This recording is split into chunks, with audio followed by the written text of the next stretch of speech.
Okay, so first I'd like to start off by talking about what happened or what the conflict that resulted in this massive genocide in Rwanda, South Africa. So the genocide in Rwanda was based off a conflict beginning in 1990 between the Hutu government-led and the Rwanda Patriotic Republic, which was Tutsi-led, and that was mostly made up of Tutsis that came, or Hutu revolt against the colonial rule in Uganda. So these two governments were fighting, and as a result, massive amounts of civilians were murdered, tortured, and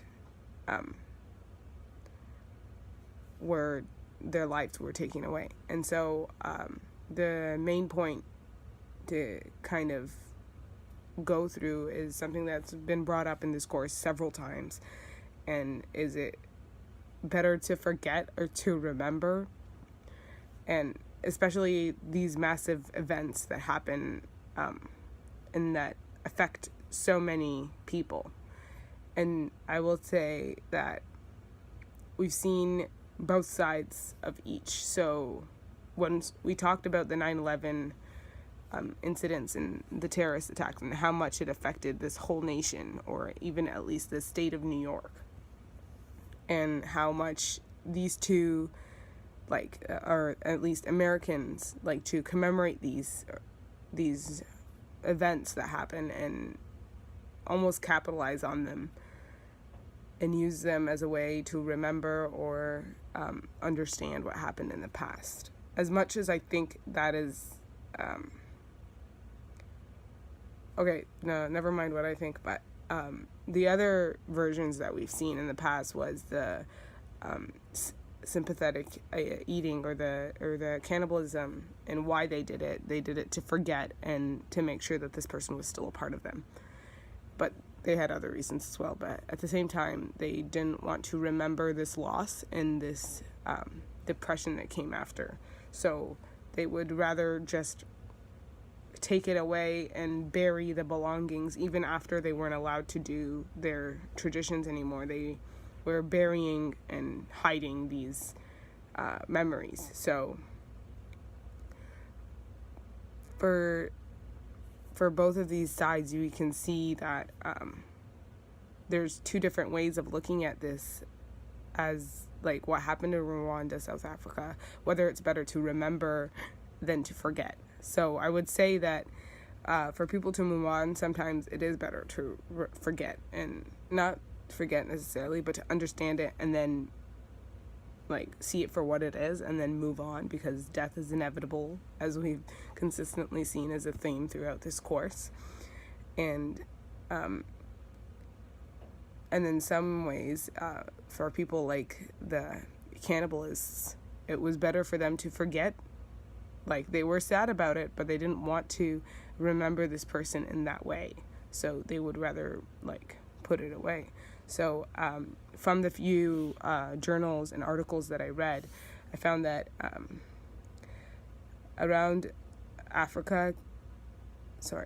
writers from around Africa came to Rwanda's capital to commemorate the genocide anyways, and this happened in their writing. They called it Rwanda. It's in French.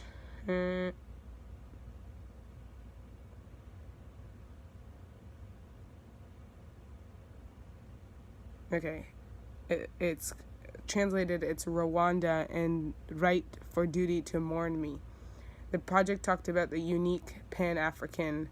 It discussed hard relationships between Rwanda and the Western civilization. And a lot of the times this conflict was supported by the United States. So to come back to commemoration as a use of dealing with these massive conflicts, especially in a place that went through a civil war. So it's the people who live there fighting other people who live there based on small cultural differences, or mostly politics, that usually fight to try to get their own way or become the rulers of that place. And in Rwanda, this was the case. So there was a project where writers from around Africa would come to Rwanda's capital and commemorate this genocide that happened. In their writing, they would call this project Rwanda, and it directly translates from French to "and write for the duty to mourn me." The project was uniquely for the Pan-African population. It discussed hard relationships between Rwanda and the Western society, and it shows the world likes to commemorate conflict. It's just part of human history. Like, people don't forget the way that it's more easier said than done, pretty much. So, especially when it's such a massive event that takes place, and people aren't able to change these feelings that they have towards this massive event. It's as if forgetting someone.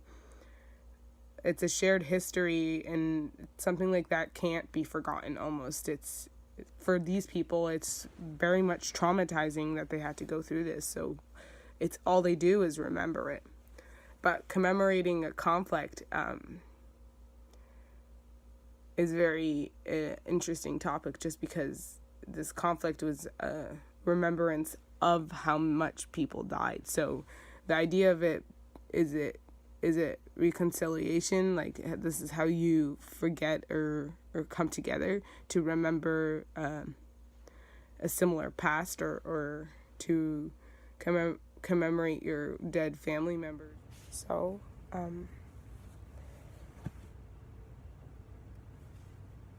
we've seen in the past that people have either dealt with it by, like, great conflicts like these, dealt with it by constantly remembering it every year, like on its anniversary. People remember, like, the grief and the chaos and the everything that went down. And we see this with the writers who travel to the capital and write about mourning it, because they aren't allowed to remember it the same way that people in 9/11 can remember and mourn it. So then we see things where people have forgotten about it and quote unquote move on, and this is how they reconcile.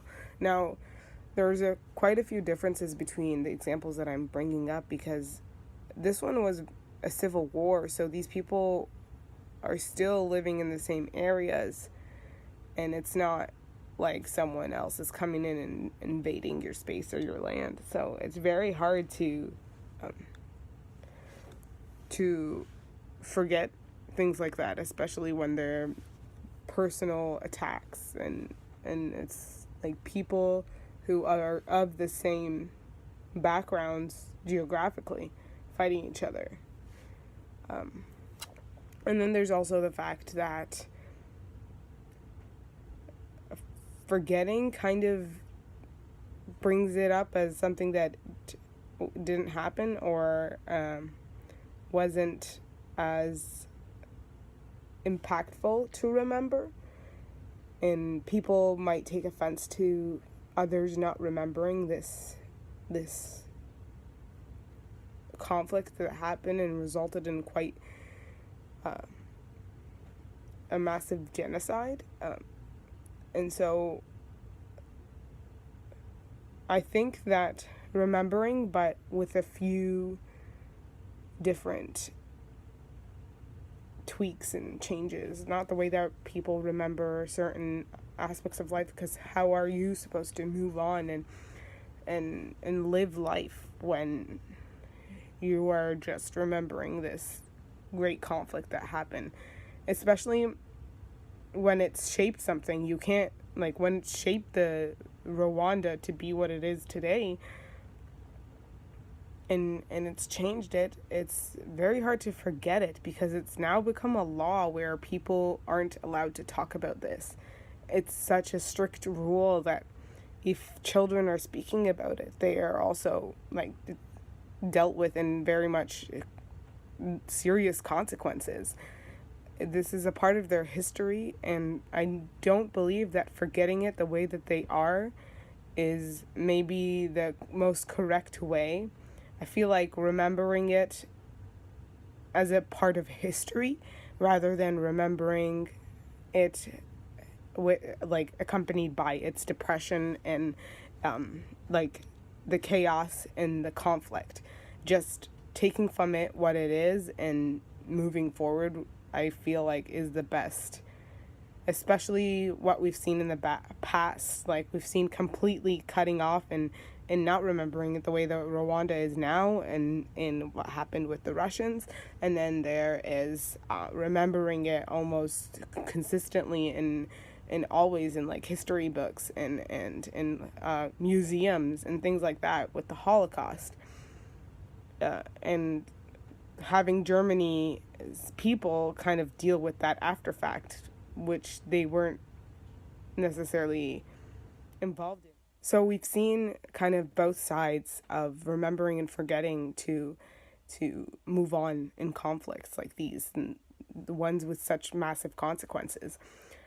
And people have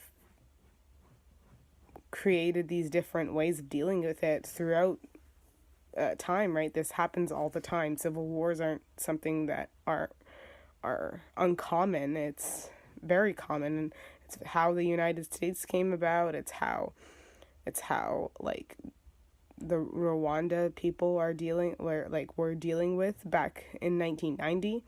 So the idea of forgetting and remembering these massive conflicts isn't as black and white as the question would indicate. But overall, I would see it as better to remember in a way that is respectful, and to not dwell on something that happened that was out of your control and can't be fixed now the way that it could have if it was dealt with differently. But you can't change things like that. Like, civil wars happen, they're inevitable almost sometimes, the way that they were here with people who were a part of a certain tribe but in a different area and came as refugees, and then, the conflict ensued. But yeah, so overall, the idea of reconciling needs to, like, things like these can't be brushed under the rug and forgotten completely. The way that they are forgotten, in a way, like, they can't just be forgotten. These things happened, especially to the people that are affected by them. So I do believe that remembering, but with respect, and in a way that doesn't affect the future of these areas, like, puts them in a way that they both understand that this is something that happened in the past and it is a part of their history, not completely forgetting it the way that it's a law now in Rwanda to forget. So, thank you.